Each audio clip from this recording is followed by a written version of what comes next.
Every single country on Earth is currently in the red. The United States is staring down a debt clock that has ticked past a mind-boggling $38 trillion. Across the Atlantic, the European Union is carrying a load of nearly $14 trillion. Japan? Their ledger shows a deficit of almost $9 trillion. Even the economic heavyweights like Germany and China, or the oil giants like Saudi Arabia, are running on borrowed money. And this leads to a paradox that should really make us stop and think. If every single player at the table owes money, who exactly is the house? Who is collecting all this cash? Welcome back to the Global Financial Historian. Today, we're going to decode the invisible mechanics of money and power. See, debt isn't just some boring line item on a budget spreadsheet. It is the operating system of our entire civilization. Every war, every market crash, every boom and bust sits on top of this massive scaffolding of I owe us. And when you start pulling on the thread of who owes whom, you unravel something kind of disturbing. The world doesn't owe this money to aliens. It doesn't owe it to a secret cabal in a dark room. Humanity, in a bizarre twist of accounting, owes this money to itself. But don't mistake that for equality. The math might balance out, but the pain definitely does not. To understand how we got here, with a global debt pile of over $315 trillion, which is 3 times the size of the actual global economy, we need to rewind the tape. Long before credit cards or Venmo, the idea of public debt was born in the fires of war. Picture England in 1694. They are locked in a draining war with France, and the king is broke. He has no gold left. Desperate, he cuts a deal with a group of wealthy merchants. They agree to loan the crown the money to fight, and in exchange, the king gives them the right to collect future taxes to pay the interest. To manage this whole scheme, they create the Bank of England. It was a revolution. Suddenly, a government could spend money it didn't actually have yet, and the lenders got something incredible in return: a government bond. A piece of paper that was as good as gold because it was backed by the promise of the state. This was the birth of the bond market. The French copied it, the Dutch perfected it, the Americans used it to fund a revolution and buy a continent. Public debt went from being a sign of failure to a badge of power. Empires used to conquer land to get gold. Now they issued bonds to collect interest. The battlefield moved to the balance sheet. Fast forward 3 centuries to right now. Debt is the world's most popular export. The US owes $38 trillion, Japan owes $9 trillion. The global debt counter is spinning so fast it adds $1 trillion every 100 days. Every nation borrows, every bank lends, and every citizen with a pension or a savings account is unknowingly part of the machine. But let's get specific. Who is actually holding the paper? Let's look at the United States, the anchor of the global system. Of that $38 trillion mountain, about half isn't even in public hands. It's money the government effectively owes to itself or its own agencies. The biggest chunk of the rest is held by American institutions, banks, pension funds, mutual funds, insurance companies, and the Federal Reserve. Only about a third, roughly $9 trillion, is held by foreigners. Japan is the biggest creditor with about $1 trillion, followed by China with roughly $800 billion. Then you have the UK, Luxembourg, Belgium. So when people say China owns America, that's a myth. They own about 2% of the debt. The vast majority of America's debt is owned by America. The Treasury prints the bonds. American banks buy them. The Federal Reserve buys them back to print more money. Americans pay taxes to fund the interest, which then flows right back into American retirement accounts. It is a giant circular mirror. The debt is real, but the creditor is often just a reflection of the same system. And this loop is global. Japan buys US debt. The US funds the IMF to lend to Europe. Europe sends money to the World Bank for developing nations. Developing nations take their earnings and buy Western bonds for safety. It's a planetary game of hot potato, but the potato is made of promises. Everyone is holding someone else's IOU. It's like a poker table where every player is betting with chips they borrowed from the guy sitting next to them. And the only rule keeping the game going is that nobody tries to cash out. But there is a fourth layer to this, and it's the most powerful one: the markets.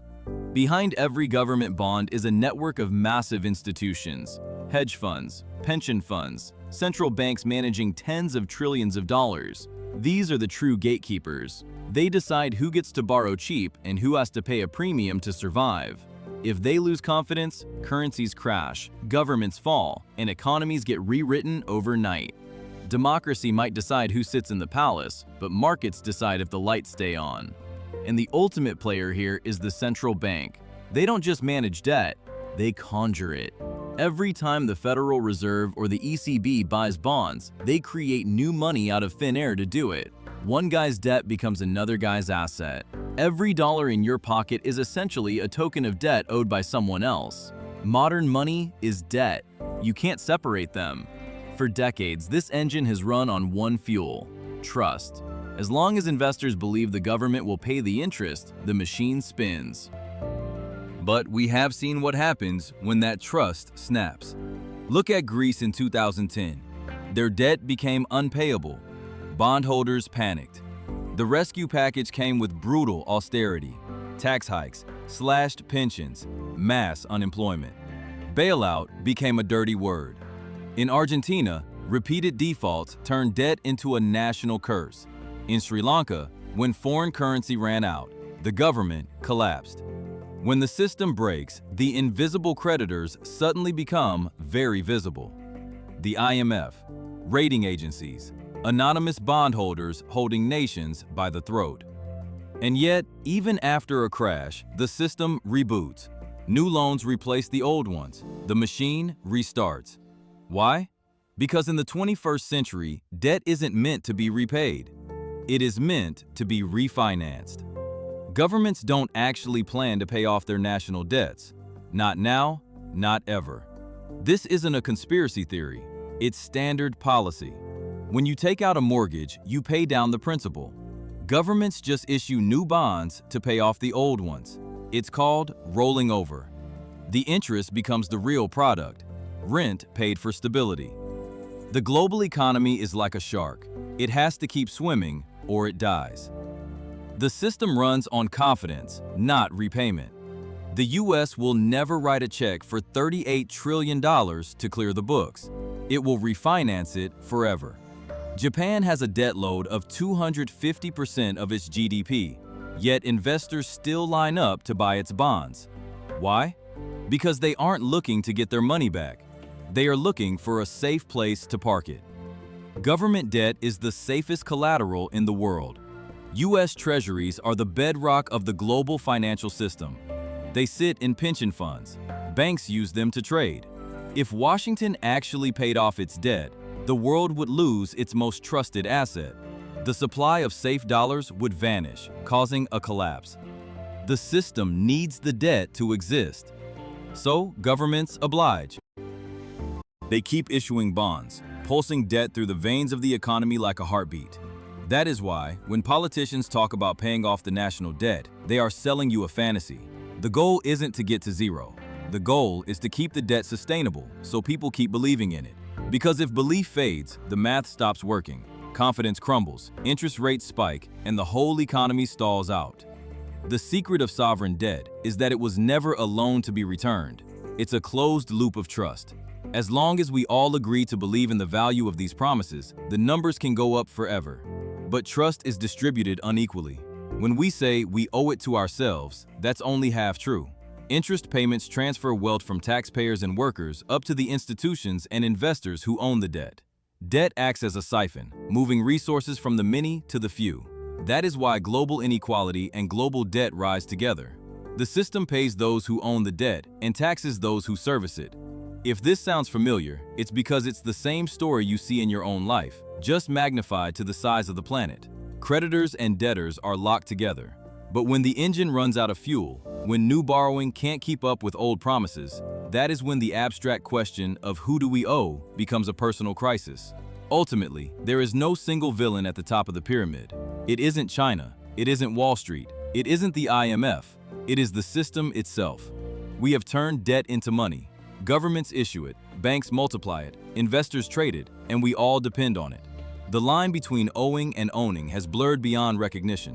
Once, debt meant you were in bondage. Today, it means balance. But if that balance ever breaks, if confidence shatters, the illusion ends. And we will be forced to remember what debt actually is.